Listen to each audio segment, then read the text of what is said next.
Hello crafters, this is Mary Prasad. Visit me at artbymdp.blogspot.com. In this tutorial, I'm going to show you how to make these beautiful embellishments for cards and other craft projects using creative medium and irresistible picot embellishers and texture sprays. On the screen you'll see a list of supplies needed for this project. When you open the box of Makin's clay, inside you'll find a bag which I've already opened and the clay wrapped up in plastic. Prepare the clay by rolling it around in your hands. If you're going to use a pasta or clay machine, roll it into a log so there's more area in contact with the rollers. If you're going to use a clay roller, just make a ball and then roll it out.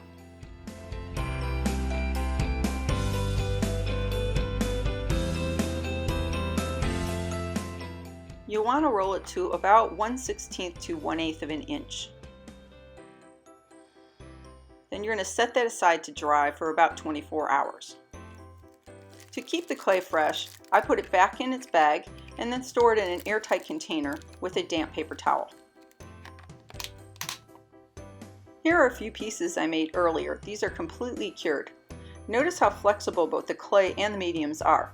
You could easily make a keychain out of these by just punching a small hole at the top. I'm going to die cut this piece that is dried overnight. Here are some of the dies that I already used, but I was curious about how a more intricate die would cut, so I'm going to use the 25 to make a Christmas embellishment. These dies require a base tray for cutting. I'll add a small magnet for support under the part of the clay that won't be cut. Then I'll get my 2 cutting plates out and run it through my die cutting machine. I was pleased to see that the numbers cut cleanly through the clay. You may want to use some black cardstock for testing. I used the dots on the stencil for the heart.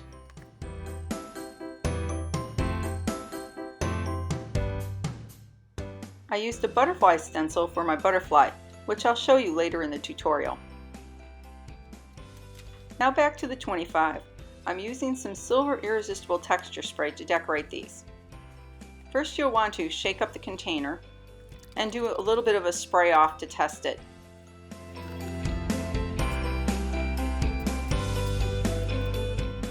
Once you have finished spraying, immediately replace the cap so you prevent the nozzle from becoming clogged. Then set these aside to dry. Next we'll work on the heart. If you find any rough spots, you can remove them with a sanding block. To give it this really cool metallic look, you're going to use some creative medium, and you're going to apply it with either a foam brush or a paint brush. I'm using the pink iridescent creative medium. I'm going to apply it with a brush going in one direction, and then set it aside to dry before applying it in the other direction.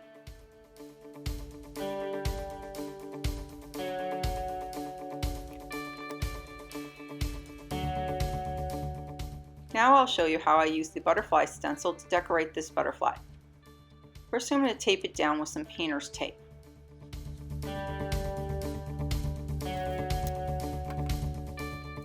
Then I'm going to apply 2 different colors of creative medium.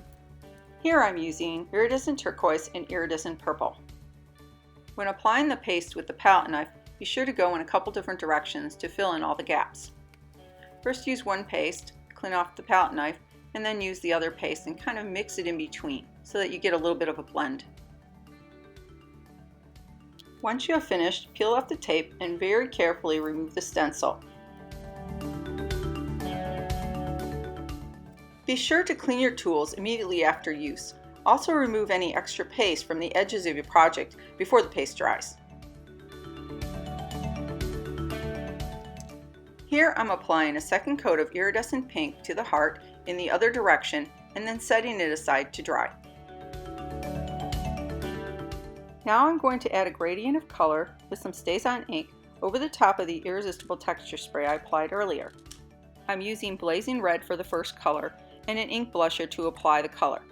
I'll start at the bottom and work my way about 3/4 of the way up and then apply a little more to the bottom to give the gradient look.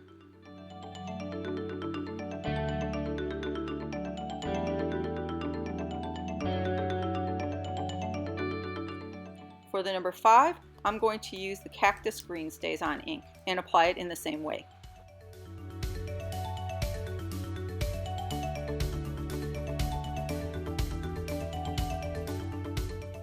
Cleaning up the craft mat is simple. Just spray it with a little alcohol and wipe.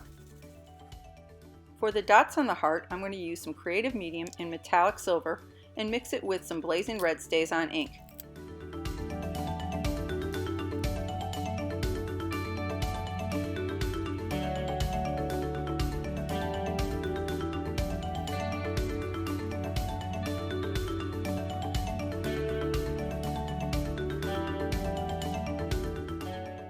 For the body of the butterfly, I'm going to use some Irresistible Pico Embellisher in Tuxedo Black.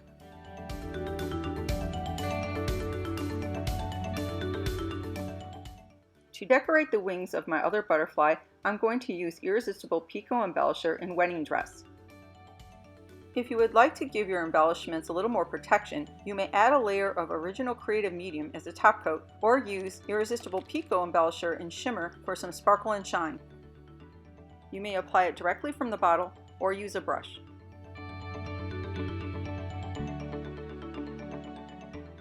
I think these will make a fun addition to cards and other projects.